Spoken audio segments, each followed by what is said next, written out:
예, 오늘 여러분과 함께 나눌 말씀은 전도서 전체를 총정리하면서 코로나19 바이러스 이후를 사는 지혜라는 제목으로 여러분과 함께 말씀을 나누려고 합니다. 본문 전체를 다 읽을 수는 없기 때문에 전도서 전체를 결론으로 제시되고 있는 12장 마지막 절을 제가 읽고 기도하고 그렇게 말씀을 시작하겠습니다. 할 말은 다 하였다. 결론은 이것이다. 하나님을 두려워하여라. 그분이 주신 계명을 지켜라. 이것이 바로 사람이 해야 할 의무다. 하나님은 모든 행위를 심판하신다. 선한 것이든 악한 것이든 모든 은밀한 일을 다 심판하신다. 같이 기도하겠습니다. 하나님 참 감사합니다. 코로나 이후에 저희가 함께 만나서 얼굴을 보지 못하고 또 화면상으로 본 지가 벌써 2달이 넘었습니다. 그러나 주님께서 함께 해주셔서 또 확진자의 수가 계속 0명이 되고 또 더 이상 늘어나지 않는 것에 대해서 참으로 감사를 드립니다. 이제 얼마 있지 않으면 우리의 일상도 다시 회복될 것인데 그러나 예전의 일상과 같지 않을 것이고 또 그래서 변화된 그 일상을 우리가 어떻게 살아가야 할지 또 말씀을 통해서 지혜를 얻는 시간이 될 수 있도록 은혜를 더하여 주시옵소서. 오늘 함께 예배드리는 모든 사람들과 주님께서 그 장소 그곳에서 은혜를 부어 주시기를 원합니다. 예수님의 이름으로 기도드렸습니다. 아멘. 예, 이 코로나19는 종종 흑사병과 이제 비교되기도 합니다. 흑사병은 이제 얼굴이 새카맣게 타서 죽는 병이라고 해서 흑사병이라고 이름이 붙여졌습니다. 여러분도 잘 아시겠지만 흑사병 이후에 13세기, 14세기의 중세 유럽은 대격변을 겪어야 했습니다. 어떤 면에서 보면 흑사병과 코로나19의 확산은 비슷한 면이 많이 있습니다. 코로나19가 중국 우한이라는 지방에서 발병해서 온 세계로 확산이 되었듯이 흑사병도 원래는 그 중국 서남부 지방의 지역 풍토병이었다고 합니다. 또 중앙아시아 그 일부 지역에서 일어나는 그런 풍토병이었습니다. 이 흑사병은 설치류의 이제 쥐에 붙어 다니는 쥐벼룩이 이제 패스트균을 전파시켜서 이제 일어나는 그런 병입니다. 그러나 이제 코로나19 바이러스는 박쥐가 이제 의심을 받고 있습니다. 쥐는 쥐인데 이제 종류가 다른 쥐들입니다. 그 흑사병은 어떻게 이제 발생이 됐냐 하면 몽골이 유럽을 침략할 때 흑사병으로 사망한 군인들의 시신을 그 유럽 항구 도시 카파의 성내로 던져서 이제 흑사병이 펴지게 했습니다. 이것이 첫 번째 원인이었고 또 하나는 그 실크로드를 통한 무역을 통해서 이제 흑사병이 그 유럽으로 전파되었습니다. 그리고 세 번째는 이제 바다 무역길을 통해서 전파되었다고 합니다. 이제 배에 타고 있던 선원들이 흑사병에 다 걸렸는데 쥐들이 이제 이 배가 도착하자마자 쥐들이 온 유럽으로 퍼져가지고 가장 많은 피해를 입었다고 그렇게 합니다. 이 흑사병으로 유럽 인구의 3분의 1이 죽었습니다. 그런데 이제 우리가 흑사병 패스트가 지나간 그 역사적인 흔적을 돌아볼 필요가 있는 것은 이 흑사병 때문에 그 중세 유럽이 몰락하는 그런 계기가 되었다는 것입니다. 신에게 실망한 사람들이 이제 신 중심의 문화를 탈피해서 인간 중심의 문화를 탄생시킵니다. 그래서 이제 흑사병 이후에 가장 많이 타격을 입은 것이 바로 교회였습니다. 교회를 섬길 사제가 이제 흑사병으로 다 죽고 얼마 남지 않게 되자 교회는 아무에게나 성직을 줘서 교회가 급속도로 타락하게 한 원인을 제공받게 되었습니다. 이것은 이제 후일 종교개혁을 위한 동기가 되었습니다. 그리고 봉건제도, 정치제도도 무너지는데 농노들이 이제 많이 죽고 일할 사람이 없었기 때문에 농노의 임금이 굉장히 상승을 했습니다. 그래서 파산하는 영주들이 나타나기 시작했고 농노들은 이제 중산층의 그런 계급과 부를 가질 수 있게 되었던 것입니다. 그래서 전염병 하나가 어떤 종교 그리고 정치, 경제를 무너뜨리고 새로운 세계를 출현시켰던 것입니다. 르네상스도 이런 흑사병이 없었으면 어쩌면 도래할 수 없었을지도 모른다고 말하고 있습니다. 흑사병과는 좀 다르지만 코로나19 역시 많은 것을 바꾸어 놓고 있습니다. 많은 분들이 이제 우리가 일상으로 돌아가기는 하는데 그 일상이 코로나19 이전의 일상일 수 있을까에 대해서 많은 분들이 염려하고 있습니다. 어떤 사람들은 뭐 그전과 그렇게 다르지 않은 일상을 살아가게 될 것이다 이렇게 얘기하는 사람들도 있고요. 또 어떤 분들은 일상으로 돌아가되 전혀 다른 형태의 일상으로 되돌아가게 될 것이라고 말하는 사람들도 있습니다. 그런데 이 코로나19의 형태를 볼 때 무증상 감염자들이 이제 코로나 바이러스를 퍼뜨리기 때문에 사회적 거리두기라든지 또 어떤 친밀한 사람들의 공동체 그리고 그 공동체가 모르는 사람들에 대한 어떤 거리두기 이런 것들은 또 일상화되지 않을까? 또 재택근무의 어떤 장점들을 이번에 또 많이 사람들이 보게 됐거든요. 그래서 오히려 이제 재택근무가 더 강화되는 쪽으로 가지 않을까. 그렇게 되면 직장 안의 어떤 위계 질서라든지 권위주의적인 어떤 구조라든지 이런 것들이 또 무너질 것이고 주거 공간도 이제는 직장 가까이로 몰려 살던 사람들이 또 흩어져서 살게 되는 일들이 서서히 일어나게 되지 않을까 그런 추측들을 이제 사람들이 하고 있는 것 같습니다. 그런데 결국 그 흑사병이 그랬듯이 코로나19로 인해서 영향을 가장 많이 받게 되는 집단이 있다면 바로 교회입니다. 불교야 뭐 1년에 몇 번 절에 가지 않잖아요. 그러나 공동체를 굉장히 중요하게 생각하고 또 예배로 모이는 것에 대해서 중요하게 생각하는 교회는 아주 그 즉각적인 그런 타격을 입을 수밖에 없습니다. 그렇습니다. 어쨌든 교회가 가장 큰 영향을 많이 받게 될 것 같습니다. 교회의 사역, 공동체성, 교회 사역은 어떻게 될까요? 디지털로 이제 다 넘어가고 가상 공간에서 모든 것이 이루어지고 또 현실 속에서는 사람들 접촉하는 것이 굉장히 어려워지는 이런 상황 속에서 그리스도인의 사역과 선교는 어떻게 될 것인가 이런 것들이 이제 고민할 수밖에 없는 그런 지점에 왔고요. 또 우리의 공동체성이라는 것 이러한 것들도 이번에 우리가 이제 소그룹을 또 줌이나 인터넷으로 해보니까 생각보다 또 유익한 점이 많았어요. 그래서 많은 분들이 병행해서 이제 이것을 쓰는 것에 대해서도 생각하고 있습니다. 또 혹은 어떤 그룹들은 아마도 온라인으로만 예배하고 모이는 것에 대해서 긍정적인 그룹들도 생길 것 같습니다. 또 그것이 교회인가 공동체인가 하는 부분에서도 신학적인 논의들도 앞으로 활발해질 것 같습니다. 예배가 무엇인가? 또 선교는 어떤 방식으로 이루어져야 하는가 하는 것이죠. 뭐 이 모든 것들을 이제 제거하지 않으면 안 되는 그런 도전을 우리가 받게 되었습니다.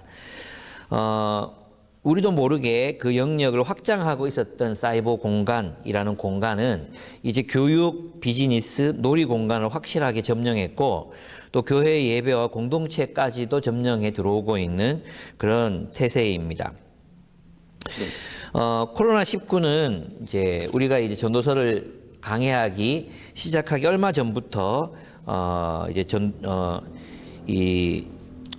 전도서를 강해하고 난 뒤 얼마 안 돼서 이제 코로나19가 들이닥쳤습니다. 그런데 이제 가만히 살펴보면 이 코로나19는 전도서가 말하는 불확실하고 또 허무한 삶에 대한 어떤 확실한 그런 배경이 되어 주었던 것 같습니다. 그래서 우리 교회는 코로나19와 함께 했던 그 코헬렛의 지혜, 그리고 그 지혜가 우리의 삶에 굉장히 깊은 통찰을 주었던 것 같습니다. 그러면 이제 그 전도서 전체를 한번 요약해 보면서 그 전도서가 주는 지혜가 앞으로 코로나19 이후를 살아갈 때 어떤 어떤 통찰을 주는지 한번 살펴보았으면 좋겠습니다. 먼저 이제 전도서 기자는 첫째로 지혜의 기초는 인생이 허무하며 또 우리가 하는 모든 일이 헛되다는 것을 아는 데 있다고 전도서를 시작했습니다. 지혜의 기초가 어떤 확실성에 있는 것이 아니라 확실한 어떤 토대에 있는 것이 아니라 지혜의 기초가 바로 허무함, 헛됨, 또 인생의 짧고 무상함에 있다고 코헬렛은 이야기했었습니다. 처음에는 이게 무슨 말이었는가 그런 생각이 들었는데 결국 이제 전도서를 꾸준히 우리가 묵상하고 연구하면서 정말 인생의 허무함, 또 인생의 짧음, 그리고 헛됨을 인식하는 것이야말로 진정한 삶의 지혜라는 것을 깨닫게 되었습니다. 코헬렛은 세상이 주는 쾌락도, 부와 권세도, 또 인간의 지혜도, 인간의 그 어떤 위대한 성취도, 인간의 그 어떠한 막강한 권력도, 또 우리의 모든 수고도 다 허무하고 헛되다고 외쳤습이 그래서 지혜자는 경박한 확신을 가지는 사람들을 경멸합니다. 그는 이 세상이 말하는 헛된 것을 자랑하지도 않습니다. 헛된 것을 붙들지 않는 사람이 바로 지혜로운 사람입니다. 코로나19는 우리의 인생이 한순간의 물거품으로 변할 수 있음을, 인생이 짧음을, 그리고 인생이 아침 호수에 피어오르는 수증기 같은 것임을 깨닫게 해 주었습니다. 죽음은 우리 곁에 있었고 또 우리는 작별 인사도 없이 가족이 서로 영원히 헤어지는 모습도 지켜봐야 했습니다. 그래서 이 코로나19는 우리의 인생이 얼마나 허무하고 짧고 또 무상한 것인가를 참 알려주었는데요. 우리 인생이 허무하기 때문에 우리는 이렇게 살아야 한다는 지혜를 이제 전도서의 저자가 말하고 있죠. 그래서 두 번째로 지혜는 그래서 삶을 하나님이 주신 선물로 받아 누릴 줄 아는 것이라고 말하고 있습니다. 그렇습니다. 인간이 하는 모든 일, 그리고 우리의 삶 그 자체는 허무하고 헛된 것입니다. 그럼 어떻게 살아야 합니까? 하나님이 주신 선물로서의 삶을 받아들이고 그것을 누리고 향유하는 삶을 살라는 것입니다. 그래서 지혜란 다름이 아니라 삶을 하나님이 주신 선물로 받아 누릴 줄 아는 것, 삶을 하나님이 주신 선물로 볼 줄 알고 그리고 그 삶을 하나님이 주신 선물로 누릴 줄 아는 것이 바로 지혜라고 말하는 것입니다. 그래서 이 삶을 선물로 받아들이지 못하고 고통으로만 받아들인다든지 또는 어떤 형벌로만 받아들인다든지 혹은 그저 허무한 것으로만 받아들이는 것은 지혜가 없는 것이죠. 삶을 하나님이 주신 선물로 받을 줄 아는 것, 볼 줄 알고 누릴 줄 아는 것, 그것이 지혜라고 말합니다. 주어진 삶이 선물인 것을 알 때 우리는 그 누구도 특별한 존재가 되기 위해서 사람들에게 주목받고 인정받고 사랑받는 특별한 존재, 특별한 것을 가진 존재가 되기 위해서 애쓰지 않아도 된다는 것을 받아들이게 됩니다. 그리고 우리는 특별한 존재로서가 아니라 모두 똑같은 존재로서 예수 그리스도께서도 우리와 같아지기 위해서 사람이 되셨고 우리도 모두와 같아지기 위해서 그들을 섬기고 사랑하는 삶을 살아갈 수 있다는 것을 알게 됩니다. 특별하지 않아도 우리는 사랑할 줄 알게 된다는 것입니다. 이기고 성취하기 위해서 전쟁과 같은 삶을 살지 않아도 된다는 것을 아는 것, 그것이 바로 지혜라는 것입니다. 그는 인생을 하나님이 주신 선물로 받아들이고 주어진 삶을 기쁘게 살아갑니다. 그렇다면 하나님께서 우리에게 주신 선물은 무엇이었습니까? 코로나19를 통해서 우리가 깨달은 것도 바로 이런 것들이었습니다. 첫째가 바로 일입니다. 일. 일 그 자체가 하나님의 선물이라고 코헬렛은 말하고 있습니다. 일을 통한 성공이나 또 일을 통해서 성취하는 어떤 것들이나 또 일을 통해 얻게 되는 명예가 아니라 일 그 자체가 바로 하나님이 주신 선물이라는 것입니다.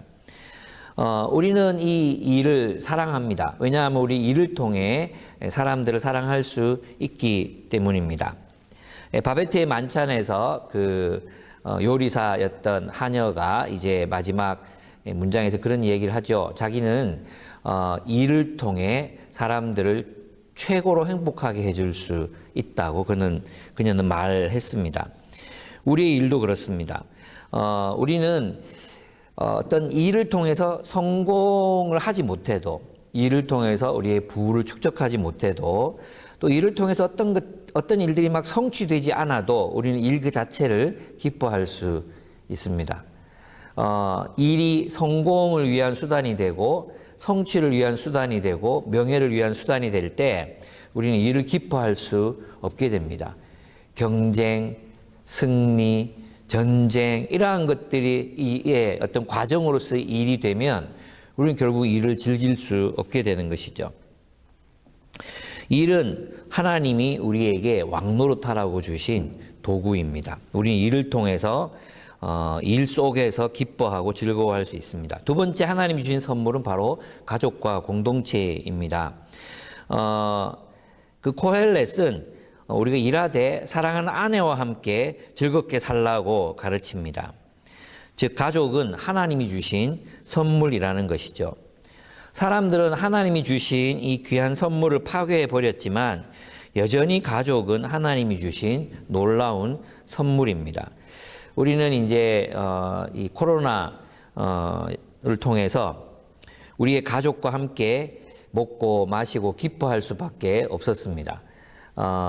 가족 울타리 안에서 그래서 뭐 이혼율이 늘어났다는 뭐 보고도 있지만 한국에서는 그렇지는 않은 것 같더라고요. 오히려 가족들 간에 못다 했던 일들, 아빠가 요리도 하고 같이 소풍도 가고 그런 일들을 우리는 하면서 가족이 참 선물이라는 것을 발견하게 되었습니다. 가족뿐만이 아닙니다. 우리는 공동체가 하나님이 허락하신 이 공동체가 얼마나 소중한 것이고 또 귀중한 것인지를 깨닫게 되었습니다. 그렇습니다. 하나님은 우리에게 가족과 또 공동체라는 놀라운 선물을 허락해 주셨습니다. 그래서 우리는 이 땅에서 하나님이 주신 이 선물인 이 사람들과 함께 먹고 마시고 기쁘게 살아야 합니다. 세 번째는 놀랍게도 바로 부입니다. 부. 하나님은 우리의 일에 복을 주셔서 부를 가지게 하십니다. 이때 말하는 부라는 것은 돈이 재물이 많은 상태를 말하는 것이 아니라 우리의 노동을 통해서 얻게 된 수입을 의미하는 것입니다. 우리는 하나님이 주신 부를 통해서 사랑하는 가족과 먹고 마시고 즐거워할 수 있습니다. 또한 가난하고 의지할 데가 없는 사람들과 함께 잔치를 벌일 수 있습니다. 게다가 우리는 하나님을 섬기는 일을 하는 사람들도 함께 섬길 수 있습니다. 그렇습니다. 여러분, 이 코로나19를 통해서 또 코헬렛의 지혜를 통해서 우리가 배운 것, 먹고 마시고 즐거워하는 삶을 이후에도 살아가시기를 바랍니다. 이 코로나19는 언젠가는 끝날 것입니다. 하나님께서 영원토록 이게 계속되게 하시지는 않으실 것 같습니다. 여러분, 우리의 어떤 일상이 우리 앞에 도래할지 모르지만 그 하나님이 주신 것들, 일과 관계와 그리고 부를 가지고 여러분 자신이 먹고 마시고 즐거워하고 기뻐할 뿐만 아니라 또 함께 먹고 마시고 즐거워할 수 없는 사람들을 초대해서 그들과 함께 먹고 마시고 즐거워하는 인생을 그렇게 살아가셨으면 좋겠습니다. 이것이 바로 여호와를 경외하는 삶이라고 코헬렛은 우리들에게 가르치고 있습니다. 세 번째로 지혜는 구부러진 세상에서 기뻐하는 삶을 사는 것이라고 코헬렛은 가르치고 있습니다. 여러분 아시겠지만 세상은 구부러져 있습니다. 세상은 정의롭지 못합니다. 그래서 정의롭지 못한 세상에서 불행한 사람들이 나타납니다. 어떤 사람들은 그래서 정의를 부르짖으며 자신의 목숨을 걸고 싸우지만 결국 그것도 세상의 헛됨을 보탤 뿐입니다. 어떤 사람들은 반대로 그 부조리한 구조에 기생해 부를 축적하지만 그것도 헛되고 헛될 뿐이라고 코엘렛은 말합니다. 왜냐하면 그 부와 소유 그 자체가 그를 기쁘고 행복한 존재로 만들지를 못하기 때문입니다. 그래서 그리스도인은 세상이 말하는 정의, 세상의 정의, 그리고 부를 축적하기 위해서 매달지 않습니다. 거기에 목숨을 걸지 않습니다. 지혜자는 세상이 먼저 구부러져 있음을 인정합니다. 그래서 그는 하나님의 계명을 따라 자신의 수입을 나누고 가난한 자들을 위해 잔치를 벌이고 그리고 그들을 초대해서 함께 먹고 마심으로 새로운 질서를 창조해 냅니다. 우리가 열심히 돈을 모으고 또 사는 이유는 바로 이것을 위해서입니다. 지혜자는 세상이 구부러져 있다는 것을 알지만 세상의 구부러짐에 굴복하지는 않습니다. 세상에 하는 모든 일들이 허무함을 알지만 그런 세상의 허무함에 굴복하지 않습니다. 오히려 그는 구부러진 세상 속에서 먹고 마시고 즐거워할 수 있습니다. 그래서 지혜자는 말합니다. 우리는 세상에서 학대받는 사람을 보고 놀라지 말아야 한다. 오히려 그 세상에서 구부러진 세상에서 학대받는 사람을 초대함으로 함께 먹고 마시고 즐거워하는 공동체를 창조해야 한다고 코엘렛은 말하는 것입니다. 그렇습니다. 우리는 세상을 바꿀 수는 없지만 작은 새로운 세상, 그 새로운 세상을 창조해 낼 수 있기 때문입니다. 그 하나님의 새로운 세상은 우리의 수입을 함께 나누고 그래서 함께 먹고 마시고 잔치를 벌입니다. 신명기 말씀에 보면 그들은 11조와 번제물, 화목제물, 곡식제물, 서원제물, 자원제물 그리고 소와 양의 처음 난 것을 하나님께 바치고 하나님 앞에서 먹고 마시고 즐거워하라고 하셨습니다. 그리고 이 모은 것들을 상속받을 것이 없는 사람들, 유산 없이 사는 사람들, 차지할 몫이 없는 가난한 사람들을 다 불러 모아서 그들과 함께 먹고 마시고 즐거워하라고 말씀하고 계십니다. 나누라는 것입니다. 나눔으로 축복이 가득한 세상을 창조하라는 것입니다. 신명기 12장 12절을 보면 거기에서 당신들은 주 당신들의 하나님을 앞에 모시고 즐거워하십시오. 당신들만이 아니라 당신들의 자녀들, 남종과 여종, 당신들처럼 차지할 몫이나 유산도 없이 성 안에 사는 레위 사람을 다 불러 함께 즐거워하십시오라고 말했습니다. 여러분, 코로나19가 우리의 삶을 굉장히 좀 지루하게 만들기도 하고 또 한편으로 굉장히 또 어렵게 만들기도 했습니다. 경제적으로도 우리는 어려워지기도 했습니다. 그러나 우리가 깨달은 것이 있습니다. 코로나19에도 불구하고 우리는 먹고 마시고 즐거워할 수 있었습니다. 우리는 함께 우리의 수입을 나누었습니다. 그리고 앞으로도 우리는 함께 나눌 것입니다. 예, 그렇습니다. 우리는 구부러진 세상 속에서도 그 구부러진 세상에 절망하거나 또 그 구부러진 세상에 극단적으로 저항하느라 인생을 다 소진하거나 또 이 구부러진 세상은 펴지지 않을 것이니까 그 구부러진 세상에 기생충처럼 기생해서 돈이나 열심히 모으고 산다거나 우리는 그러한 삶을 선택하지 않습니다. 우리는 새로운 질서, 그 새로운 질서의 공동체를 창조하는 삶을 선택합니다. 그렇게 살 수 있습니다. 예, 이 부조리한 세상 속에서도 우리는 기쁘게 살아갈 수 있다는 것이 코엘렛의 지혜였습니다. 네 번째, 지혜는 인생의 부조리함과 허무함에도 불구하고 기쁘게 사는 삶을 의미합니다. 지혜자가 보는 인생은 온통 부조리하고 모순투성이입니다. 지혜자는 이 세상을 결코 낙관적으로 밝게만 보지 않습니다.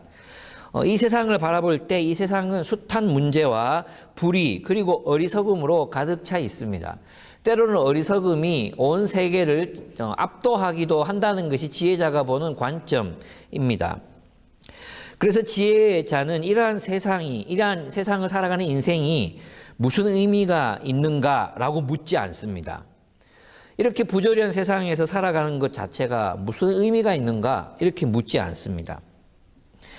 여러분 아시겠지만 우리가 함께 읽었던 그 포로 수용소, 죽음의 포로 수용소에서 프랭클은 이렇게 말합니다. 정말 중요한 것은 우리가 삶으로부터 무엇을 기대하는가가 아니라 삶이 우리에게 무엇을 기대하는가, 이것이 중요하다는 것입니다. 바로 그것이 코헬렛의 관점이었습니다. 우리가 세상이 뭔가 기대할 것이 무언가 이렇게 질문을 하면 우리 아무것도 기대할 수가 없습니다. 돌아오는 답은 부조리함, 불합리함, 부당함, 억울함 이러한 것들일 것입니다. 그러나 그러한 삶이 우리에게 무엇을 기대하는가라고 질문을 바꾸면 우리는 의미 있는 인생을 살아갈 수 있습니다.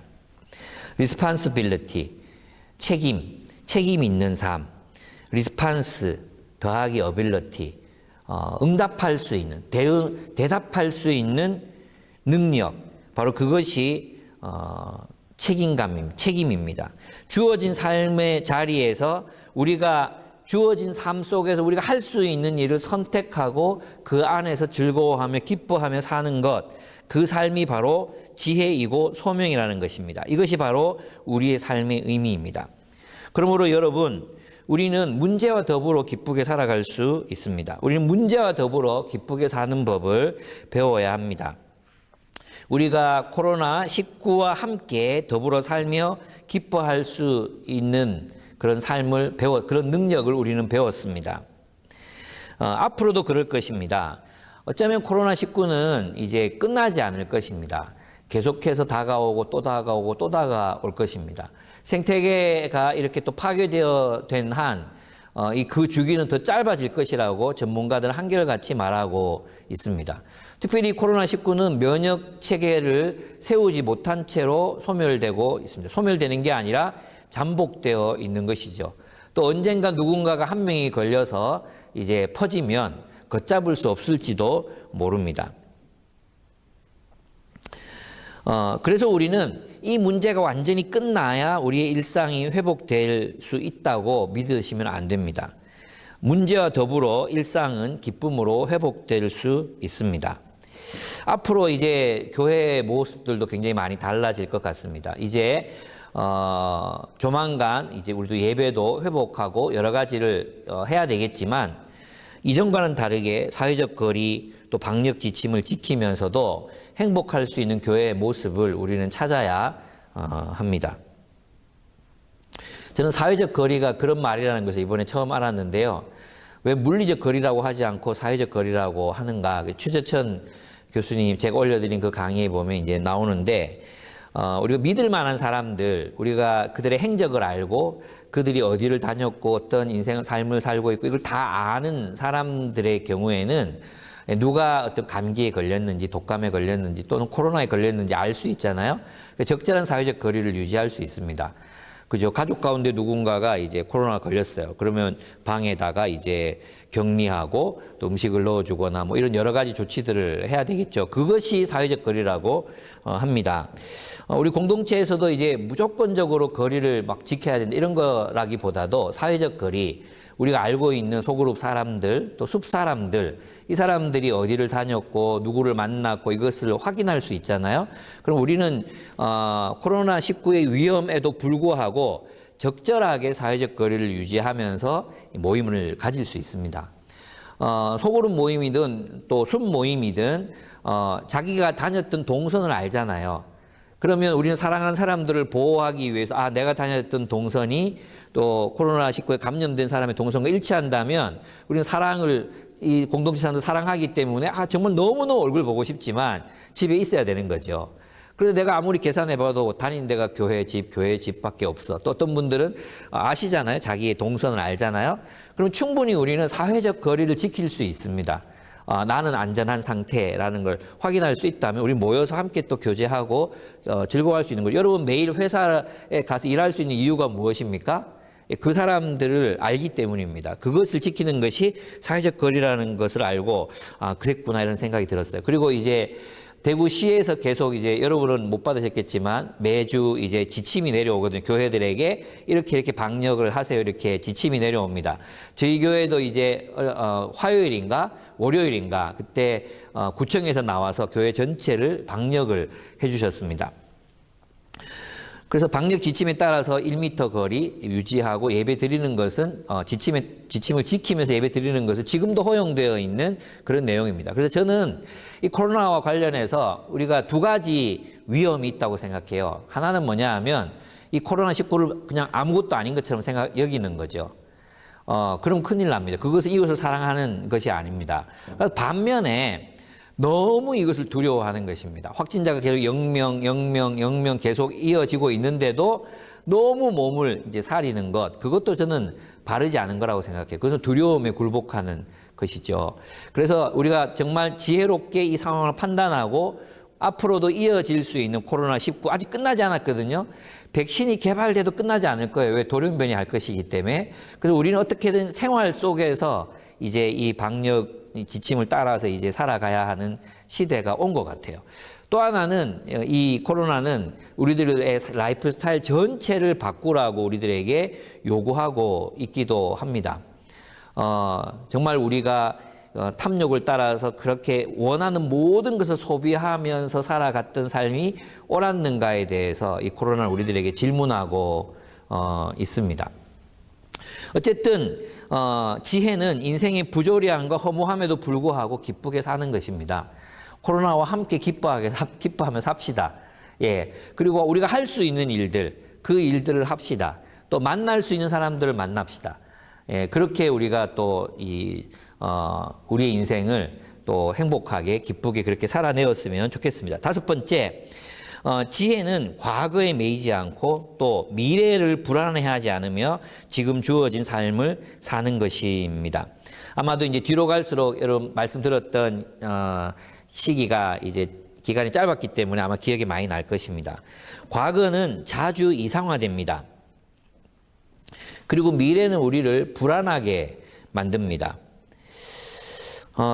그래서 과거를 향수하면서 현재를 고통스럽게 살거나 불안한 미래를 대비하기 위해 현재를 희생하며 사는 것은 하나님의 뜻이 아닙니다. 코로나 오기 전이 참 좋았는데 그때로 돌아가자. 어쩌면 그것은 불가능할지도 모르겠습니다. 헨리 나우엔의 글을 그때 읽어드렸던 글을 다시 한번 들려드리겠습니다. 삶이 죽음에 의해 끊임없이 상대화되는 것을 볼 때 삶을 삶 그대로 즉 거저주는 선물로 즐길 수 있다.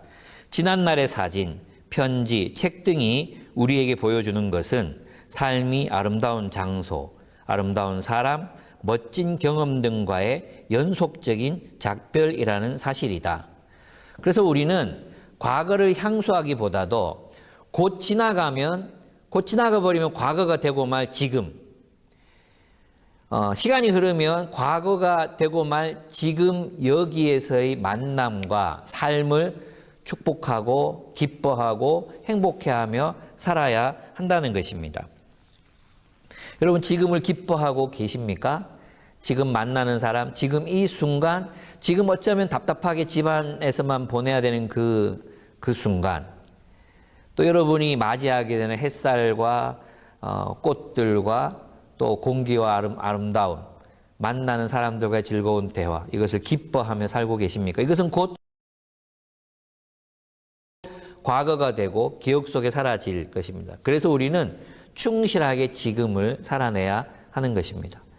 여러분 현재 앉아서도 우리는 그 현재를 즐기지 못하고 다른 사람과 또 카톡을 하거나 또 과거를 향수하거나 지금을 누리지 못하잖아요. 그럼 지금은 현재는 늘 공허로 헛됨으로 과거 속으로 축적되고 말 것입니다.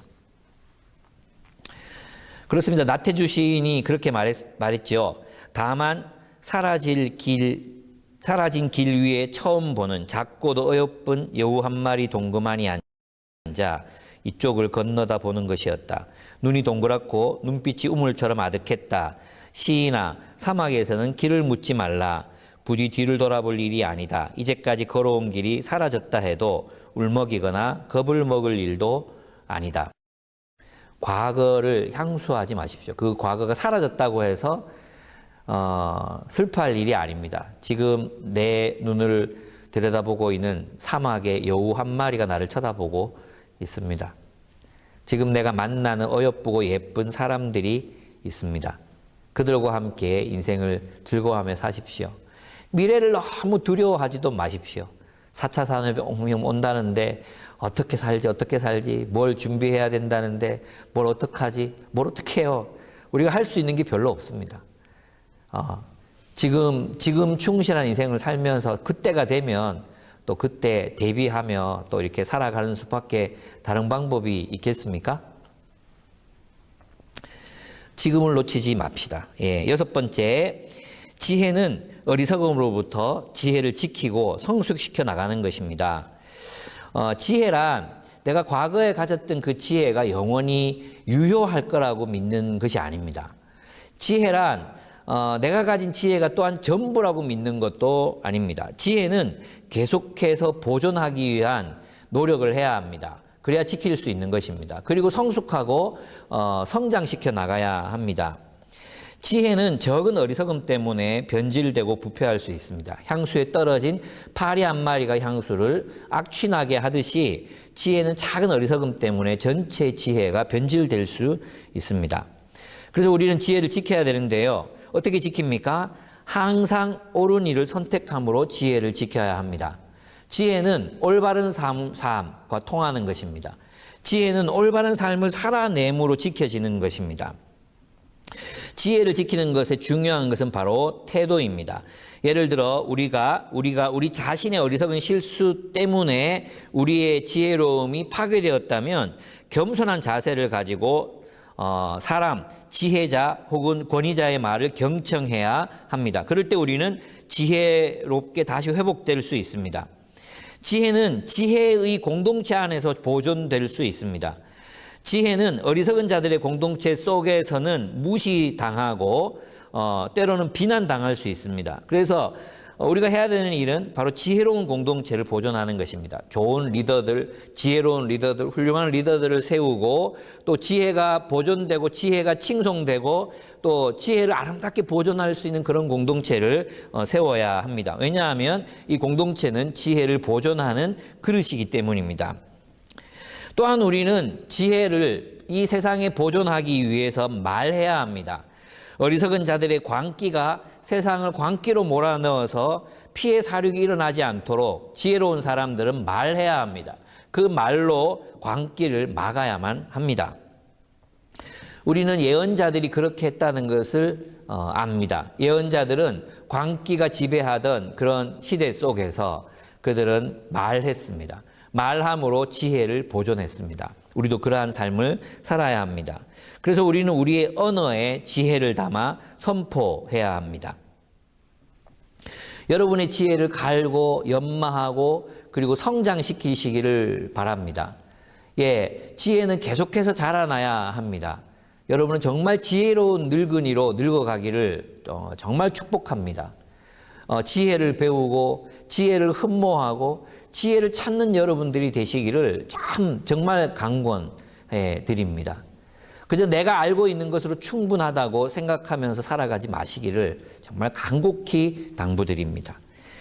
우리는 코로나19 이후의 세계를 살아가야 합니다. 흑사병 이후에 유럽이 이제 변혁을 겪었듯이 어쩌면 온 세계가 코로나19 이후에 다른 라이프 스타일, 어쩌면 굉장히 나쁜 쪽으로 갈 수도 있습니다. 인종차별이라든지 지역주의라든지 또는 집단 이기주의라든지 또 완전히 디지털 세계 속에 함몰되어서 인격성, 관계성 이런 것들을 잃어버린 그런 디스토피아 같은 그런 세계가 우리 앞에 우리를 기다리고 있을 수도 있습니다. 이것도 우리의 선택이겠죠. 또 한편으로 생각하면 코로나19 이후에 우리는 그동안 살아왔던 그 자본주의적인 삶의 형식을 버리고 새로운 어떤 공동체적인 삶을 추구하는 삶으로 나아갈 수도 있습니다.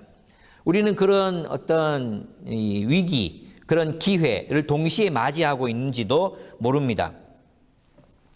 이제 우리는 다가오는 세계에서 어떻게 하나님의 백성으로서의 정체성을 지키며 살아갈 것인가를 고민해야 합니다. 어쩌면 어떤 지역주의와 또 지역 공동체, 또 가족 이기주의, 또 집단주의, 혹은 뭐 이런 디지털 세계에 함몰된 인격성이 무너진 세계, 이런 세계를 또 우리가 살아가야 될 수도 있고요. 또 다른 세계를 살아가야 될 수도 있습니다. 그 가운데 우리는 하나님의 백성으로 산다는 것은, 코로나19 이후에 하나님의 백성으로 산다는 것은 무엇을 의미할까요?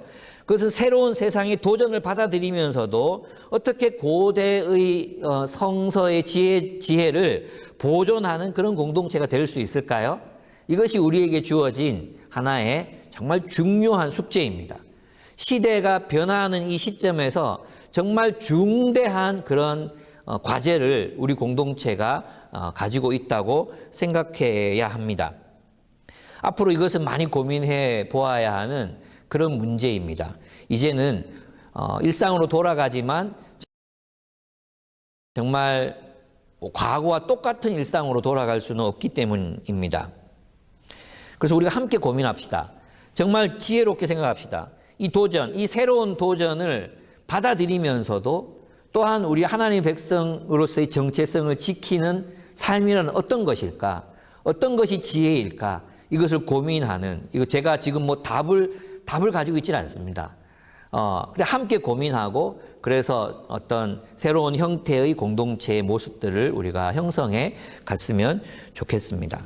뭐 단적인 예를 한 가지만 든다면, 많은 분들이 이제 온라인으로 예배를 드렸잖아요. 그러다 보니까 이제 온라인 성찬식도 거행하는 교회들이 생기고, 온라인 뭐 예배, 온라인 소그룹, 이건 이제 우리도 익숙하게 되어버렸어요. 그죠? 그런데 이제 우리가 성서의 윤리를 따르면 말씀이 육신이 되어 우리와 함께 거하셨다. 예수님께서 자기의 형체를 종의 형체로 가지셨다. 그랬잖아요. 기독교는 몸의 종교거든요. 몸의 종교. 그게 몸의 현존, 그 몸으로서의 현존, 그 몸으로서 이루는 공동체, 또 공동체가 함께 드리는 예배, 이것을 포기할 수 없는 것이 바로 우리 기독교입니다. 몸이 되는 것. 근데 온라인으로 간다는 것은 몸에서 다른 걸로 가는 거예요. 정신이나 아니면 모습이나 다른 걸로 가는 거잖아요.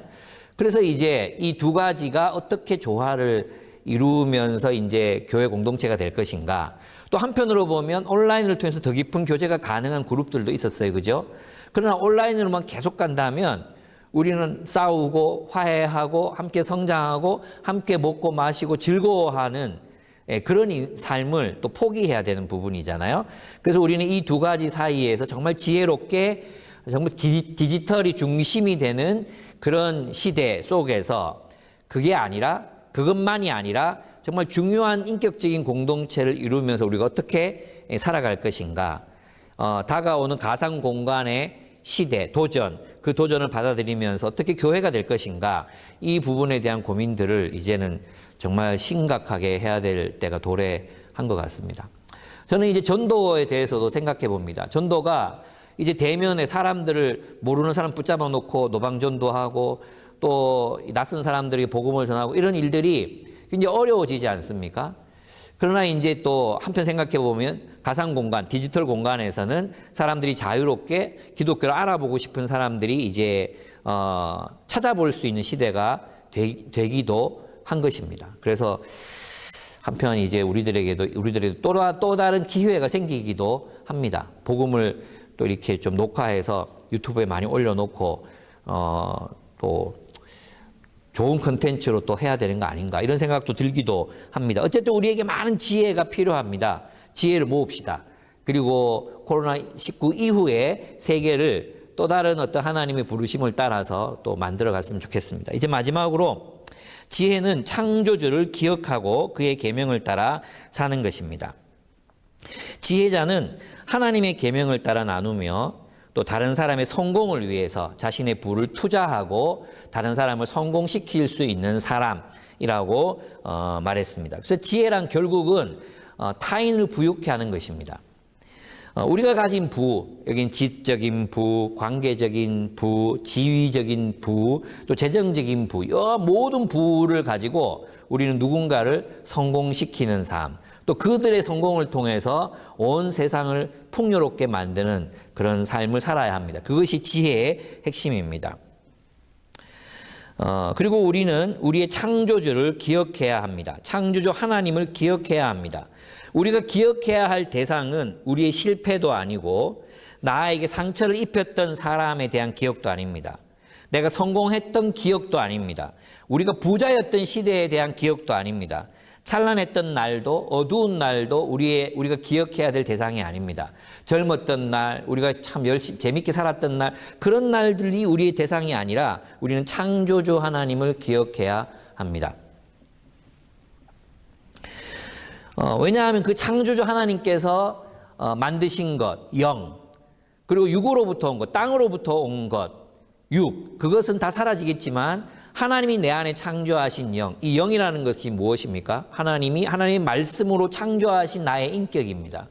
하나님의 말씀, 하나님의 지혜로 창조해 내신 나라는 존재, 그 존재만 영원히 하나님께로 가서 그분과 함께 영원할 것이기 때문입니다. 그러므로 우리는 창조주 하나님을 기억해야 합니다. 여러분의 실패, 성공, 찬란했던 날, 어두운 날, 상처 입힌 사람 이런 것들을 기억할 것이 아니라 창조주 하나님을 기억해야 합니다. 창조주를 기억하는 것이 무슨 뜻이겠습니까? 이제 전체를 요약해 보면 첫째, 그것은 하나님이 주신 세계를 느끼고 음미하며 기뻐하라는 의미일 것입니다. 바로 하나님이 창조하신 이 물질 세계, 이 세계를 음미하고 기뻐하며 즐거워하라는 의미라는 것입니다. 우리는 이 세계의 창조주가 아니며 이 세계는 하나님이 우리에게 주신 선물이라는 것을 기억하고 사는 것입니다. 여러분, 이것을 꼭 기억하고 사셔야 합니다. 이 세계는 하나님이 우리에게 선물하신 세계입니다. 그러므로 여러분은 하나님이 창조하신 이 세계를 맛보고 즐기고 음미하고 또 이 하나님이 창조하신 이 세계를 누릴 수 없는 사람들, 그들에게 또 그들을 초대해서 또 그들에게 나누어 줌으로 이 세계를 먹고 마시고 즐거워하며 살아갈 수 있도록 하라는 것입니다. 두 번째, 창조주를 기억하라는 것은 창조주 안에서 길을 발견하라는 뜻입니다. 바로 하나님의 심판이 있기 때문입니다. 하나님의 판단이 무엇입니까? 하나님의 뜻대로 하나님의 길을 걷지 않았던 사람들에게는 심판을, 하나님의 뜻대로 하나님의 길을 걸었던 사람들에게는 하나님께서 상을 주시겠다는 것을 기억하라는 것입니다. 심판의 날이 오기 전에 우리는 우리에게 주신 소명을 충실하게 살아내어야 합니다. 그 하나님이 우리에게 허락하신 삶의 자리, 삶이 우리에게 기대하는 것들, 이 지금 우리의 부당한 현실이 우리에게 기대하는 그것들을 기억하고 그것을 하나님의 뜻대로 바로잡기 위해서 살라는 것입니다. 하나님의 정의를 실현하고 하나님의 공의를 실천하는 삶, 그것이 창조주를 기억하라는 것입니다. 셋째, 그것은 창조주 앞에서 우리 자신의 정체성을 발견하여 살라는 것입니다. 자크 엘룰은 그렇게 말했습니다. 인간을 존재하게 하는 것은, 인간에게 진리와 실제를 부여하는 것은, 돌연히 인간을 창조하는 것은 인간과 하나님과의 관계이다. 그것이 인간의 전부이다. 왜냐하면 인간에게서 헛된 것이 다 떠나고 나면 다른 아무것도 남아있지 않게 된다. 무엇이 남습니까? 하나님과 나와의 관계만이 남습니다. 나는 하나님과 관계하는 피조물, 하나님과 교제하는 피조물로서 영원히 존재할 것입니다. 하나님이 내 안에 만드신 것들만, 원래 하나님의 소유였던 것만이 주님께로 돌아가 영원히 존재할 것입니다. 흙으로부터 왔던 것, 험으로부터 왔던 것, 인기도, 명예도, 돈도, 업적도, 지식도, 지혜도, 돈도 모두 사라질 것입니다. 그러므로 우리는 창조주 하나님을 기억하고 그분의 뜻대로 그분의 계명을 따라 살아가야 할 것입니다. 여러분이 하나님의 계명을 따라 살라는 이 말은 우리는 하나님의 계명 아래에 있는 존재라는 것입니다. 우리는 진리를 창조해낼 수 없습니다. 그래서 성경은 이미 주어진 진리를 따라 살아갈 것에 대해서 말합니다. 우리는 하나님이 말씀하신 그 계명에 따라 순종하며 살아가는 존재들입니다. 그 계명을 의심하거나 그 계명을 시험하거나 그럴 수 있는 존재가 아닙니다. 우리 진리가 무엇인지 막 추구하는 철학자들과는 다른 길을 걷습니다. 그것은 하나님의 계명에 순종하는 삶을 사는 것입니다. 그것이 우리의 인생을 풍요롭게 할 것이, 그것이 지혜의 길이라고 성경은 우리에게 가르칩니다. 그렇습니다. 코로나19 이후에 우리는 변화된 환경 속에서도 창조주 하나님을 기억하고 그의 계명을 지키는 공동체로 하나님을 사랑하고 우리의 이웃을 사랑하는 삶을 살아가야 할 것입니다. 변화된 환경 속에서 분명히 그 모습은 달라지겠지만 우리는 그것이 무엇인지 찾아내야 하고 또 그 삶이 우리에게 기대하는 코로나19 이후의 삶이 우리에게 하나님의 백성들에게 기대하는 그 삶에 대해 우리는 응답해야 합니다. 그것이 우리에게 주어진 소명입니다. 앞으로 이러한 논의들이 함께 많아졌으면 좋겠습니다. 그리고 그 이후에 교회가 되는 것이 무엇인지, 교회로서의 목적을 이루는 것이 무엇인지 깊이 고민하고 또 살아가 보았으면 좋겠습니다. 다가올 미래를 두려워하지 맙시다. 창조주 하나님을 기억하고 그분과의 관계 속에서 그분의 계명을 따라 살아갑시다.